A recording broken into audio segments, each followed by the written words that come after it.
حضرت عبداللہ بن عمر بن عاص رضی اللہ عنہ روایت کرتے ہیں کہ ایک دن ایک آدمی نے حضرت صلی اللہ علیہ وسلم سے پوچھا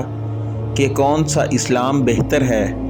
آپ صلی اللہ علیہ وسلم نے فرمایا، یہ کہ تم کھانا کھلاؤ اور جس کو پہچانو اس کو بھی اور جس کو نہ پہچانو اس کو بھی، الغرض سب کو سلام کرو۔ حضرت انس بن مالک رضی اللہ عنہ نبی کریم صلی اللہ علیہ وسلم سے نقل کرتے ہیں کہ آپ صلی اللہ علیہ وسلم نے فرمایا، تم میں سے کوئی شخص ایماندار نہ ہوگا جب تک وہ اپنے بھائی کے لیے بھی وہی نہ چاہے جو وہ اپنے نفس کے لیے چاہتا ہے۔